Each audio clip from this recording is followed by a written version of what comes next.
de l'idée du livre, la question centrale, enfin plutôt ce que le livre essaye de démontrer en priorité, c'est que l'idée selon laquelle il y aurait une islamisation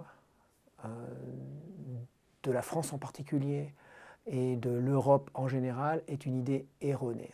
Ça, c'est vraiment un des points centraux.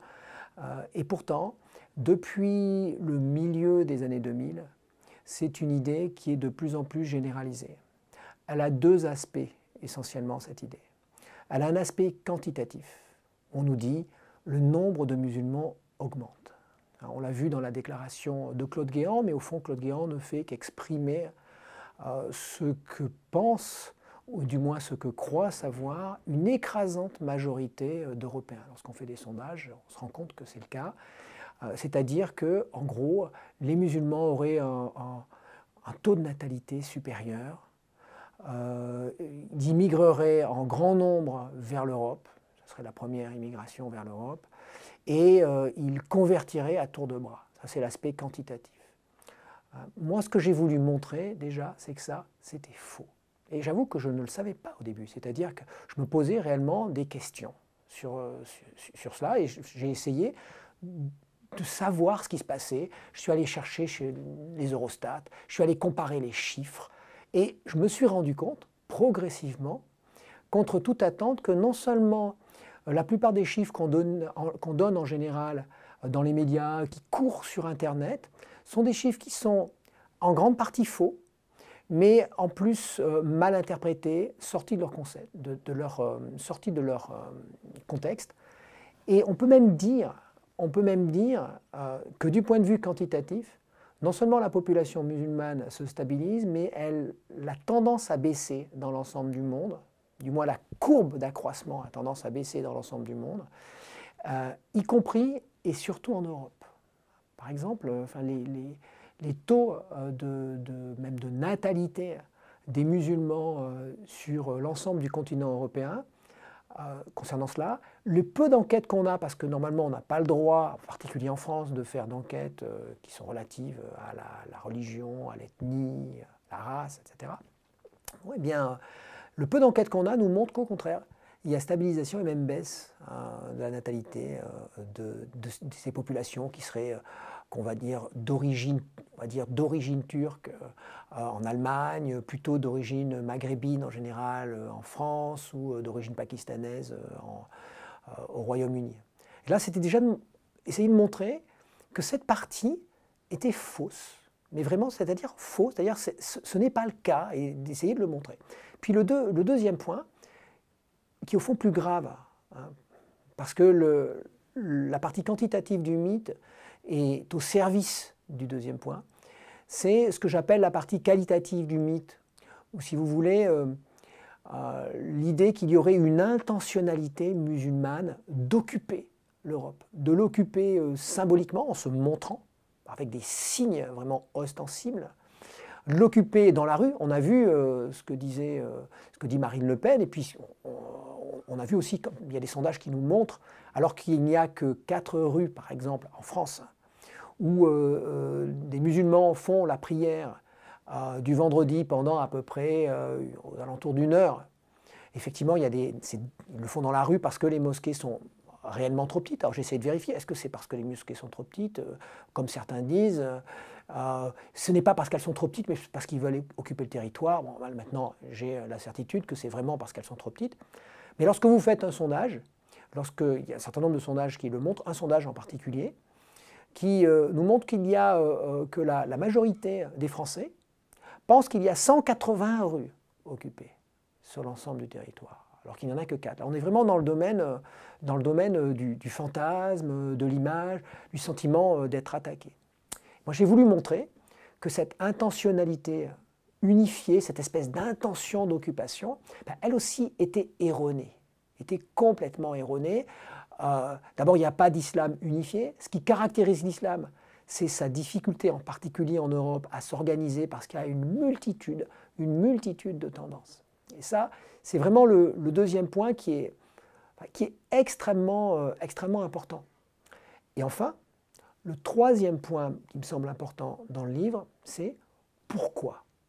C'est-à-dire, si c'est faux quantitativement, si cette intentionnalité est erronée, pourquoi est-ce qu'on a besoin de cette image d'occupation? C'est là où il me semble que nous avons affaire à une crise très très forte de la conscience européenne. Il y a déjà eu des crises, c'est-à-dire qu'il y a déjà eu des crises tout au long des années 80, des crises économiques, sociales, l'Europe qui sortait des 30 glorieuses. Pour la première fois, on avait un chômage de longue durée et un chômage vraiment endémique qui touchait les classes moyennes, même les cadres, les gens qualifiés. Bon, et effectivement, on a eu, là, à ce moment-là, une recherche de bouc émissaire, mais le musulman était un bouc émissaire parmi d'autres, à côté de l'arabe, à côté du noir, de l'immigré en général. Mais ma question est pourquoi on est passé à pourquoi est-ce que le bouc émissaire central est devenu le musulman? Ben justement, parce que si on disait, si on restait sur le bouc émissaire est un arabe, en France plutôt un Pakistanais au Royaume-Uni, plutôt un Turc en Allemagne, plutôt un noir ici, eh bien on n'arrivait pas à donner une image d'envahissement intentionnel. Or le point commun supposé, parce que tous les Turcs ne sont pas musulmans, tous les Arabes ne sont pas musulmans, et pareil pour les Pakistanais, mais le point commun supposé entre le Pakistanais, le musulman, enfin pardon, entre le Pakistanais, l'Arabe et le Turc, c'est d'être musulman. Et comme c'est une religion étant fondée sur la foi, on suppose qu'il y a une intention particulière. Et c'est l'intention qui va prendre le dessus. On va dire, ils sont unis pour conquérir l'Europe. Ils ont l'air d'être différents en apparence, en réalité, ils sont unis. Et pourquoi est-ce qu'on a besoin de cette unité intentionnelle? On a besoin de cette unité intentionnelle parce qu'on est passé d'une crise qui était seulement économique et sociale. On avait besoin de boucs émissaires aléatoires, diversifiés, à une crise qui est plus profonde, qui est symbolique, c'est-à-dire l'Europe ne sait plus ce qu'elle est, compte de moins en moins à l'échelle planétaire, n'arrive même plus à maintenir cette place de conscience morale qu'elle avait réussi à maintenir tout au long du XXe siècle. Et donc, elle a besoin de trouver un coupable, mais un coupable qui a l'intention de nous conquérir, l'intention de dissoudre notre culture. Et ça, c'est le passage, à mon sens, de la phobie à la paranoïa du point de vue clinique. C'est la raison pour laquelle, quand on nous dit que les Européens sont islamophobes, du point de vue clinique, ça ne me semble pas être tout à fait juste. C'est-à-dire il y a de l'islamophobie, mais se superpose depuis les années 2000 à cette islamophobie la paranoïa. Et qu'est-ce que la paranoïa? La paranoïa, c'est justement le fait de supposer une intentionnalité maligne, éventuellement une intentionnalité cachée. C'est-à-dire ça peut se traduire par la théorie du complot. La différence entre le phobique et le paranoïaque, c'est que le phobique, lorsqu'il rencontre l'objet de sa peur, il l'évite, il change de trottoir, il appréhende. Donc il essaye de l'éviter. Alors que le paranoïaque, il cherche au contraire. C'est-à-dire que lorsque l'objet de sa peur ne se présente pas, s'il n'est pas seulement arachnophobe, mais qu'il est paranoïaque des araignées, si vous voulez, s'il est arachnophobe, il a peur de l'araignée et il s'éloigne de l'araignée, il essaye de l'éviter. S'il est paranoïaque par rapport aux araignées, quand il n'y a pas d'araignée en vue, il pense qu'elle complote quelque chose. Il pense même que c'est encore pire. Et il est un peu comme un hypocondriaque, il cherche des faits. Il est obsédé par les faits. Et vous avez remarqué que depuis les années 2000, nous sommes obsédés par les faits, les statistiques. Il faut tout compter. Il n'y a pas une religion au monde où on décompte plus que pour l'islam. C'est-à-dire, on décompte le nombre de mosquées, on décompte le nombre de musulmans, on décompte les taux de conversion, on décompte tout. Comme si un musulman en plus, c'était comme une sorte de propagation du mal. Il y a un supermarché avec un rayon halal, on nous dit ça y est, il se passe quelque chose d'horrible. Est-ce qu'en soi c'est horrible? On a le développement dans les supermarchés de rayons bio, de nourriture, une multitude de niches. Aujourd'hui, nourriture sans gluten, tout ce que vous voulez. Et le halal, ça ne serait pas pareil. Le halal, ça serait une volonté de se visibiliser. Ça ne pourrait pas être même une simple stratégie commerciale. On voit bien que là, on est dans le domaine de la paranoïa. C'est-à-dire que on a le sentiment que ce halal, c'est comme un grain de beauté qui manifesterait quelque chose de plus profond que lui-même. Si avec ce grain de beauté, ça ne poserait pas problème. D'ailleurs, il le dit, si c'était seulement ça, si c'était seulement le halal, ça ne poserait pas problème. Mais c'est que ce halal, il est comme le grain de beauté sur un corps qui se croit atteint déjà par des métastases. Il croit que ce grain de beauté, c'est la manifestation de quelque chose de plus profond, de quelque chose de beaucoup plus profond. Et c'est pour ça que je comparais à l'hypocondrie, parce que quand je vais, chez mon médecin, si je suis hypocondriaque, d'ailleurs je le suis un peu, donc je suis assez au courant, je connais ma maladie, du moins les faits qui pourraient valider ma maladie, quasiment aussi bien que le médecin, parce que je suis allé regarder dans des dictionnaires médicaux. Aujourd'hui, c'est encore pire, je suis allé regarder sur Internet. Et donc, le médecin a le plus grand mal à me démontrer que c'est faux, je n'ai pas de cancer. Parce que je me base sur des faits, et à partir de ces faits, j'interprète mal. Par exemple, je vais dire, je donne un exemple, je vais dire en ce qui concerne les musulmans, voilà, la majorité des gens qui sont en prison aujourd'hui sont musulmans. Donc, il y a une tendance chez les musulmans à la criminalité. Et donc, c'est vrai qu'il y a une majorité de musulmans dans les prisons aujourd'hui. Mais la réalité dans l'interprétation, c'est seulement parce qu'il y a une majorité de musulmans dans les quartiers les plus difficiles aujourd'hui.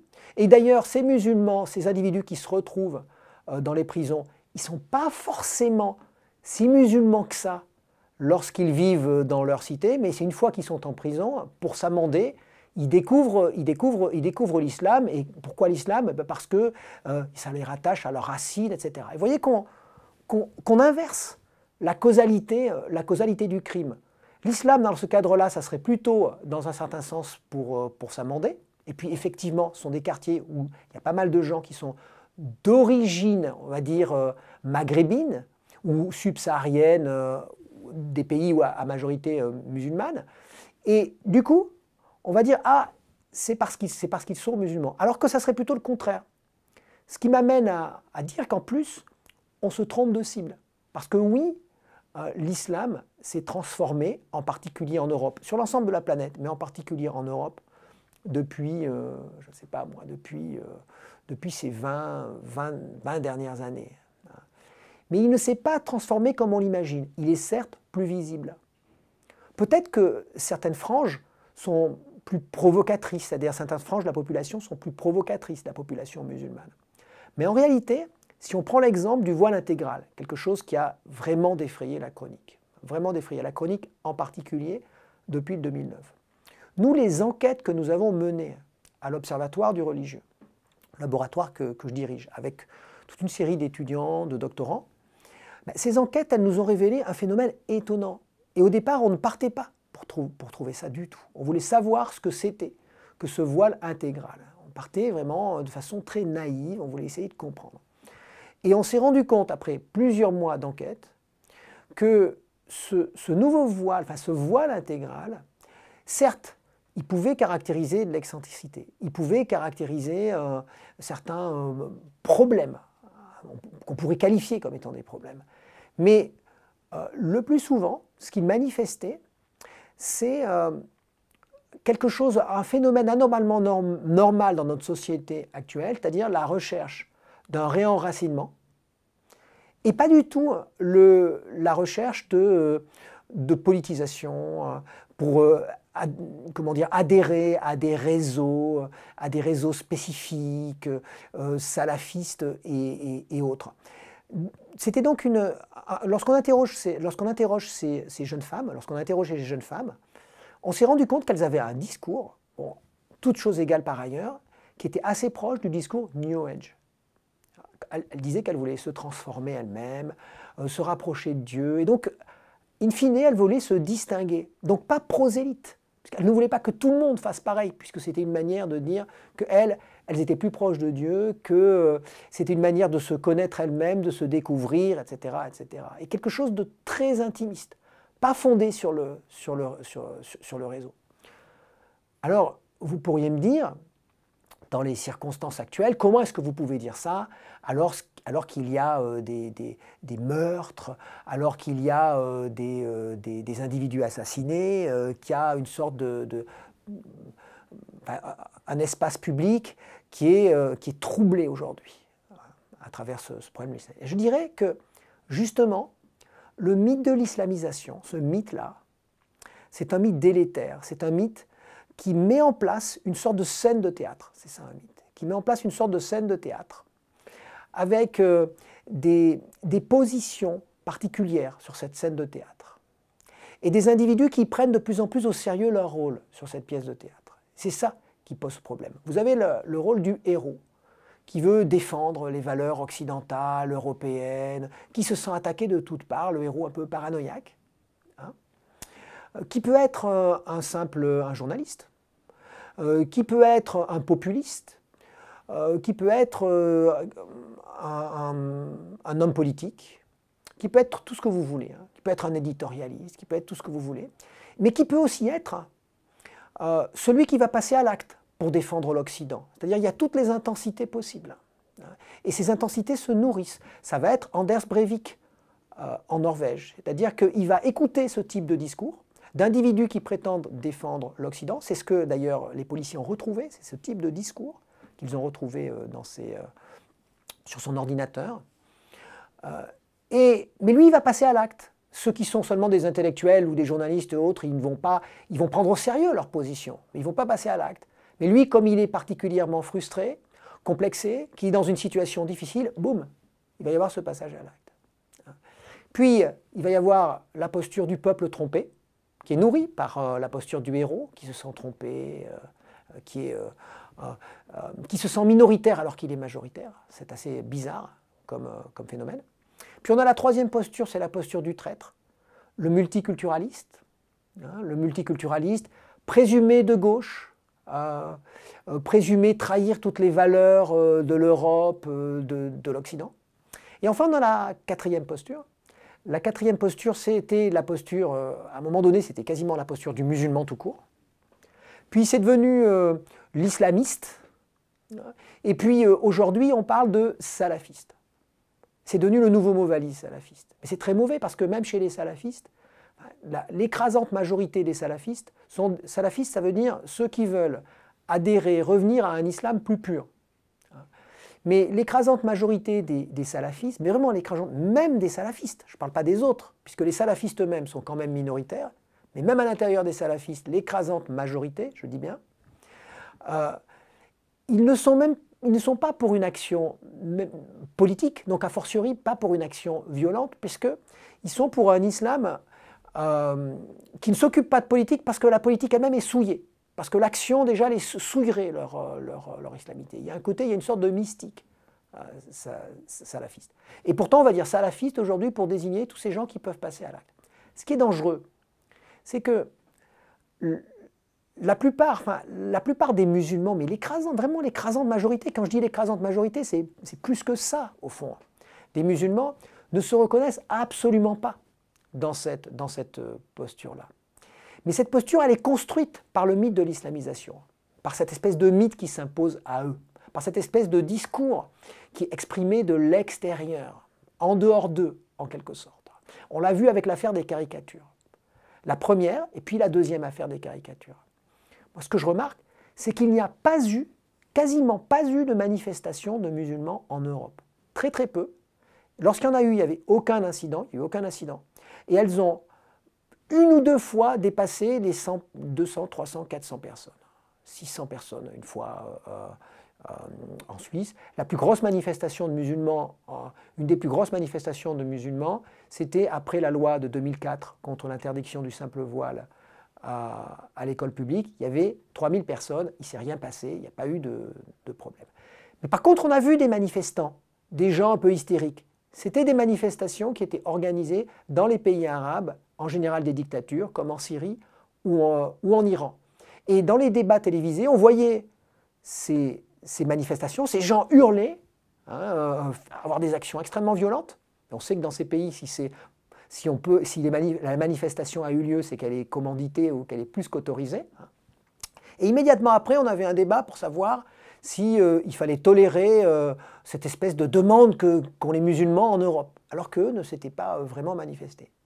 Mais du coup, le fait de faire ça, le fait de mettre en place cette mise en scène, qu'est-ce que ça fait? Ben, ça fait qu'il y a des jeunes dans les cités qui souvent n'étaient pas musulmans.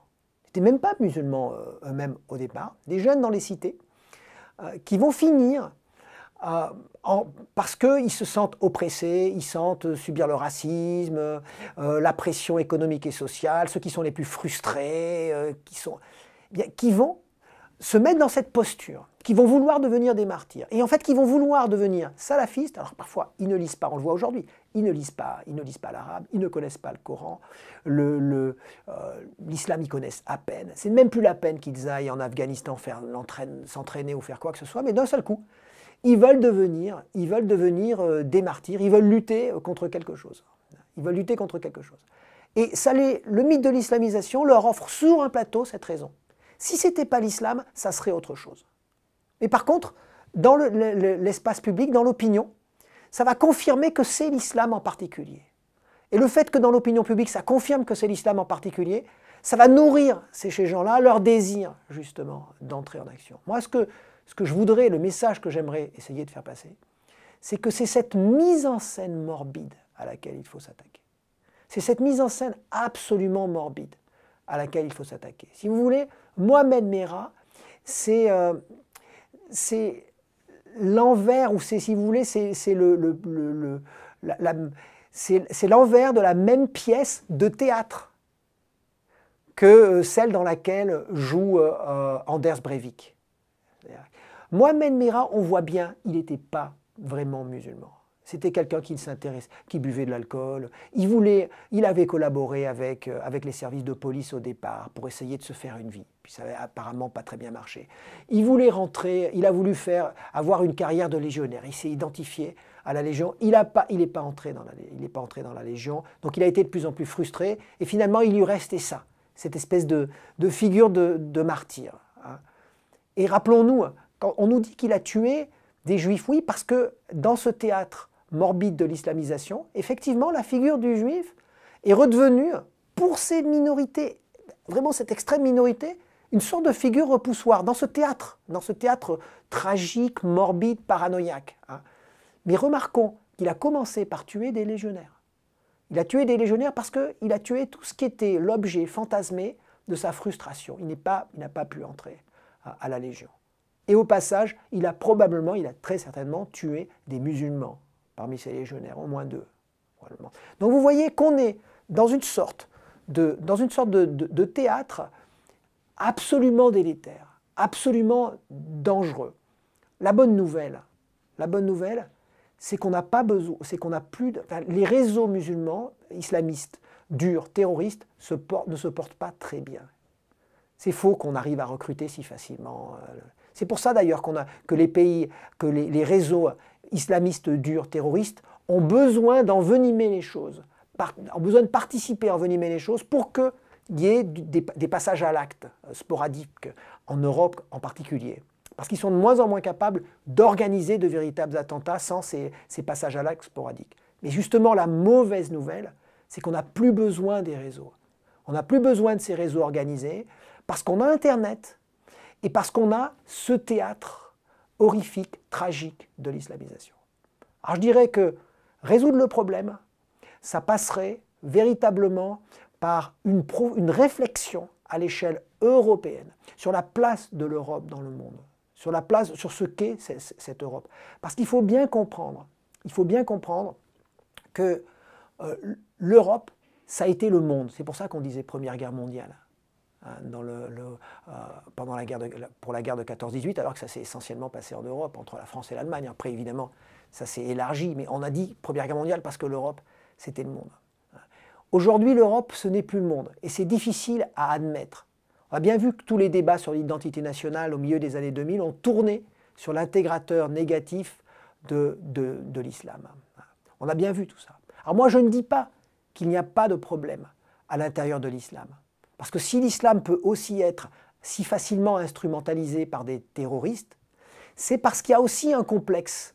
Il y a aussi ce que Freud appelait une blessure narcissique qui remonte au XIXe siècle, au sein de l'islam, qui est à l'origine de l'islamisme, de toute cette espèce de cette volonté d'en découdre avec un Occident qui aurait vaincu le monde arabo-musulman. Mais ce qu'il faut comprendre, c'est que cette blessure narcissique, qui est à l'origine de l'islamisme terroriste, en fait, elle s'est refermée chez les nouvelles générations. Y compris chez les nouvelles générations qui ont cette espèce de visibilité arrogante de musulmans, de nouveaux musulmans qui veulent revenir au halal, etc. Mais en même temps, parce que l'Europe, elle, aujourd'hui, a cette espèce de complexe, cette espèce comme s'il y avait un transfert de complexe, parce que l'Europe, aujourd'hui, a cette espèce de blessure narcissique, eh bien, elle, en luttant contre cette espèce d'islam imaginaire, elle finit par créer une nouvelle frustration et qui engendre cette nouvelle mise en scène morbide. Moi, je pense qu'il faudrait vraiment s'attaquer à ça. Il faut réfléchir au problème de façon clinique. Il ne faut surtout pas être angélique. Bon, la question n'est pas d'être angélique, mais faire un vrai diagnostic au-delà de nos émotions. Parce que c'est seulement par un vrai diagnostic qu'on saura où est le problème. Quand on veut se guérir d'une maladie, s'il y a vraiment une maladie du terrorisme, s'il y a vraiment un problème, il faut commencer par faire un vrai diagnostic. C'est ce qu'essaye de faire ce livre.